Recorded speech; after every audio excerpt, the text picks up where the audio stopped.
وسلم على حبيبه الكريم العزيز الرؤوف الأمين أما بعد فأعوذ بالله من الشيطان الرجيم بسم الله الرحمن الرحيم والشمس وضحاها صدق الله العظيم. سورہ شمس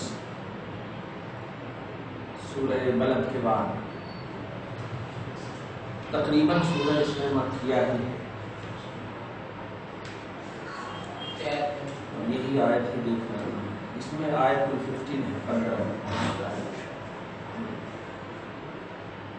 اس کے بعد ایک اور سورہ آئے گا سورہ لیل. بالکل ایک دم آسان سورہ ہے. دیکھیے اس میں پورا سورہ لگتا ہے کہ ایک دم واقعی آپ صحابہ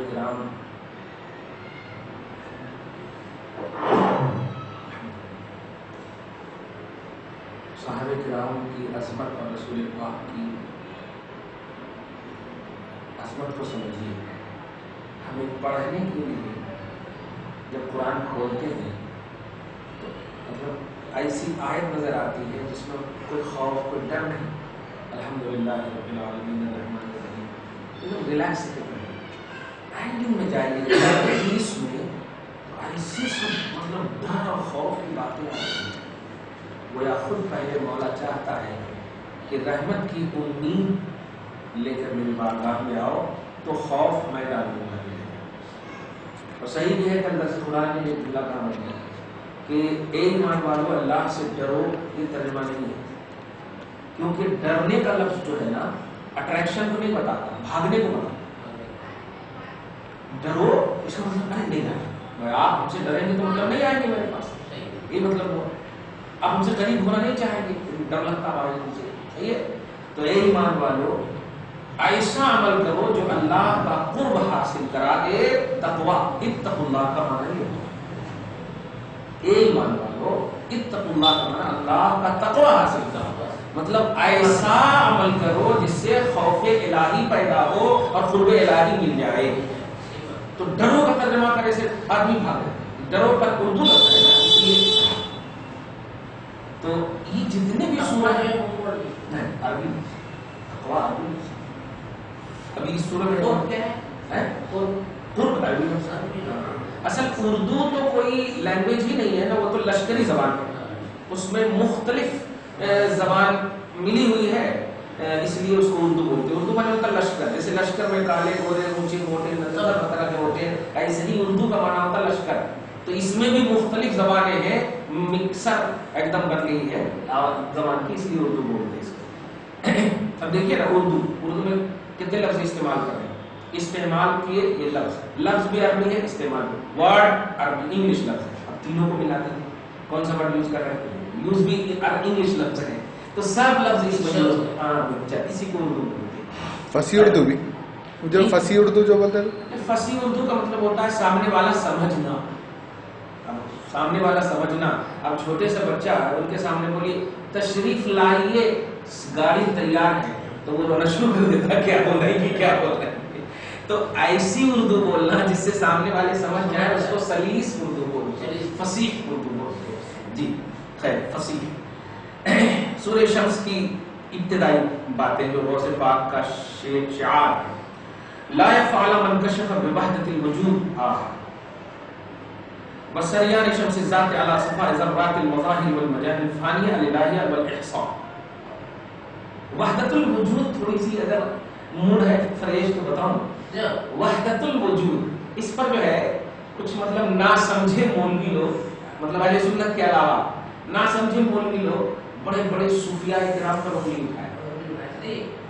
اب ایک دم آسان سے مثال دے دوں. جیسے دیکھیے ایک گلاس پانی لائیے آپ, اور ایک گلاس پانی میں آپ جو رنگ بھی ڈالیں گے وہ رنگ پانی لے گا. صحیح ہے نا. پانی اس میں ڈالیں گے تو آپ یہ نہیں بولیں گے کہ رنگ بدل گیا ہے, رنگ وہی ہے, پانی بدل گیا ہے. سمجھ رہے نا. ہاں, تو جو رنگ ڈالیں گے اسی رنگ میں وہ رنگ آ جائے گا. اللہ پاک کے 99 نام, اللہ پاک کے 99 نام. جو بندہ جس نام کا وظیفہ کرتا اسی رنگ میں وہ رنگ آ جائے, اسی رنگ. وحدت الوجود, ایک پایا جانا، اس کا معنی ہے وجود کی وحدت، وجود کی ایکولی، وجود کا ایک ہونا، ایکولی نہیں، وجود کی ایکائیت، وجود کی ایکائیت، ایک وجود ہے۔ مطلب کیا ہوا کہ جب بندہ 99 رنگ میں بھی رنگ جاتا ہے تو وہ ایک ہی رنگ نظر آتا ہے، ایک ہی رنگ۔ تو اللہ پاک کو آپ فرض کیجئے کہ ایک پانی ہے، اب اس میں 99 رنگ آتا ہے، 99 رنگ لائے تو وہ پانی تو وہی ہے، پانی کی کوئی مطلب تبدیلی نہیں ہوئی ہے، رنگ کے بدلنے سے پانی کا اثر، پانی کی رنگ، پانی کی رنگت، پانی کی شکلیں بدلتی چلی جا رہی، لیکن ہے وہ وہی پانی، وہی ایک پانی ہے۔ تو وحدت الوجود کا معنی کچھ لوگ نہیں سمجھ سکے اور نہ سمجھے کہ آپ اس کو بس گمراہی کہیں کہ رسول پاک کو دیکھ کر کچھ لوگ نہیں مانے، تو آپ بے دیکھ کے یہ لوگ اگر توہین کر رہے ہیں تو آپ کیا ہو سکتے؟ صحیح ہے ہاں، آپ سورج کو کوئی دیکھ کے نہیں مانے تو کیا کرنا ہے؟ کیا کرنا ہو؟ یہ کہیں گے یا تو چمگادڑ ہو یا رات میں چلنے والی مخلوق الو ہو۔ کچھ بول رہے تھے؟ وحدت الوجود جو ہے صرف ایک اللہ کو ماننا، ہاں نہیں، وحدت وجود صرف اور صرف اللہ کا، اللہ کا، باقی جتنے کو بھی آپ موجود یا وجود کا نام دیتے ہو یہ فانی ہے، حادث ہے، غیر ازلی ہے، غیر قدیم، مٹنے والی چیز۔ صحیح، جیسے آپ بھی موجود ہیں، ہم بھی موجود ہیں، سب موجود موجود بولتے ہیں، تو یہ موجود کا کوئی وجود ہی نہیں ہے، وحدت الوجود ہے، ایک وجود کی وحدت ہے، ایک وجود ہے بس، اور وہ اللہ پاک کی وجود۔ تو جو یہ 99 کی جو شکلیں دکھ رہی ہے نا، یہ بس نظر کا کمال کہیے، نظریں اگر بدلیں گی تو نظارے بدلتے چلے جائیں گے، نظر کا کمال کہیے۔ کوئی جلال کبریا کا مظہر بن رہا ہے، کوئی جمال کبریا کا مظہر بن رہا ہے، کوئی قہار کبریا کا مظہر بن رہا ہے، تو بنتا چلا جا رہا ہے، لیکن مرکز وہی ہے، پوائنٹ وہی اللہ پاک۔ وحدت الوجود تب سمجھ گئے۔ اب ترجمہ سنیے، بسم اللہ کا ترجمہ اس میں، بسم اللہ الرحمن الرحیم۔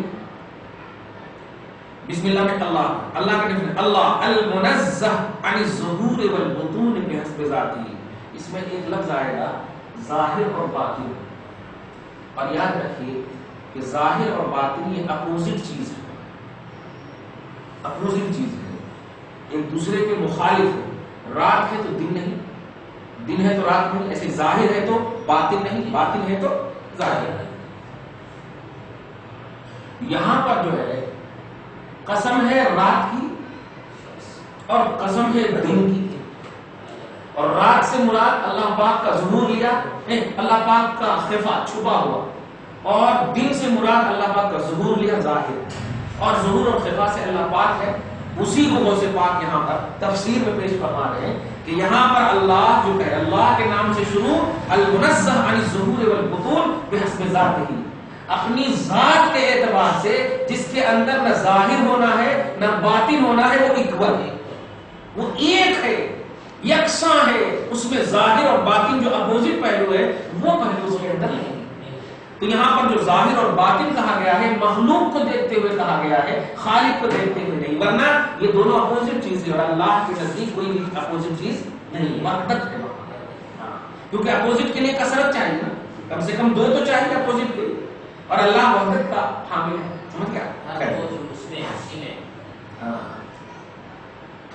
یہ تو اللہ کی یہ ہوئی۔ الرحمن وحق شمس الذات الاحدیہ لاظہار کمالات اسمائہ و صفاتہ، جو رحمان ہے یعنی شمس ذات کی حق کی قسم، ارے باپ، جو احد ہے اپنے اسماء اور صفات کے کمال کے اظہار کے لیے، اسماء وہی 99 نام، صفات وہی 99 صفات ہے جو اللہ پاک کی، جو آخری میں آپ قرآن پاک کے عزیز الغفار القہار الوہاب جسے پڑھتے ہیں، ہاں، تو اس کے اظہار کے لیے اللہ پاک رحمان ہے۔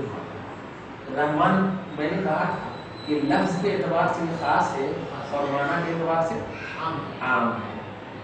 تو اب اللہ تبارک و تعالیٰ کا نور ہر ذرہ میں، ہر خلق میں، ہر مخلوق میں، ہر جہان میں ہے، اللہ کا نور ہر جہان میں ہے، تو اب اسماء اور صفات کا اظہار بھی ہر جہان میں ہونا، اب ہر جہان میں ہونا، اور رحمان اسی کو کہتے ہیں جو سب پر مہربان ہے، جہاں کہیں بھی ہو اس میں کوئی کوالٹی یا کوئی مخلوق کی تحدید یا لمیٹیشن کا پہلو نہیں ہے.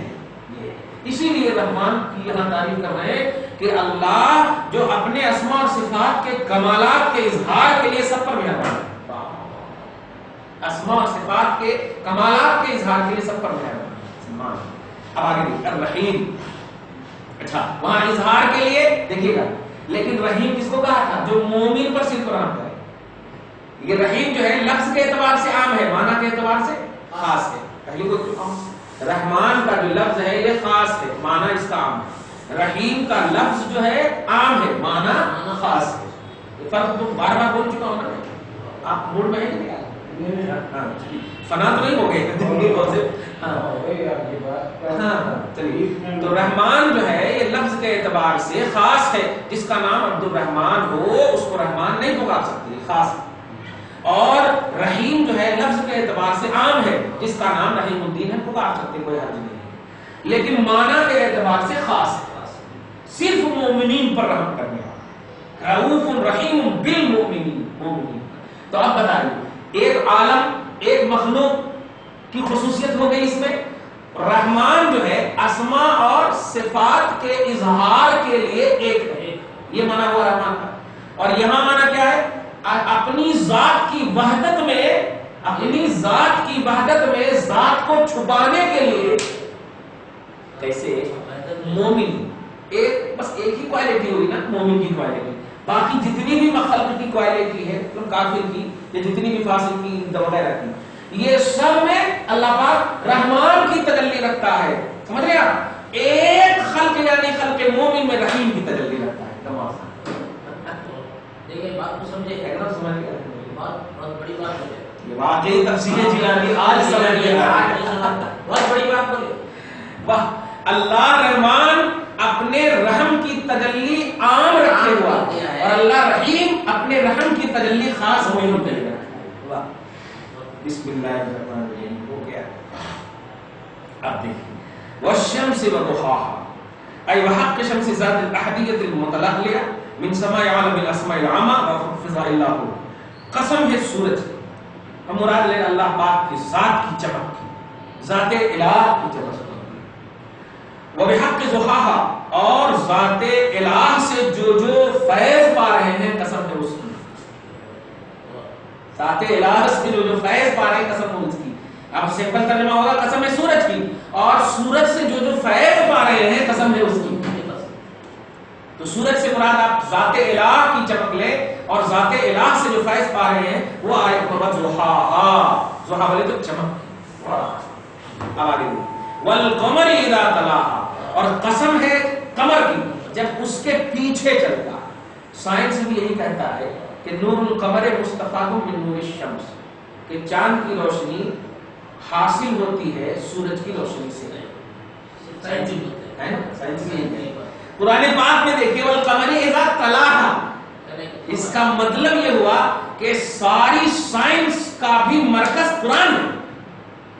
قرآن ہے کیا کہہ رہا ہے؟ سورج کی قسم اور سورج کی چمک کی قسم اور چاند کی قسم جب اس کے پیچھے چلتا ہے، یعنی سورج کے پیچھے چلتا ہے. سورج کے پیچھے چلتا ہے. واہ. وحق الوجود الاضافي الكلي المحيط المطلق العكوس والاضلال المنعكسه من مرآة العدم التي هي عبارة عن سراب العالم. ٹھیک ہے، یعنی جو فیض پاتا ہے چاند اس کی بھی قسم. واہ. اذا طلع، جب اس کے پیچھے چلے. اب آگے دیکھیے آیت نمبر 3 دیکھیے والنہار اذا جلاها، اور قسم ہے دن کی جب دن کو سورج جو ہے چمکا دیتا. ایک لفظ آتا ہے علت، عین لام گولتا، چھوٹی تا گول ہوتی ہے علت. اور ایک لفظ آتا ہے معلول، میم عین لام واو لام، معلول.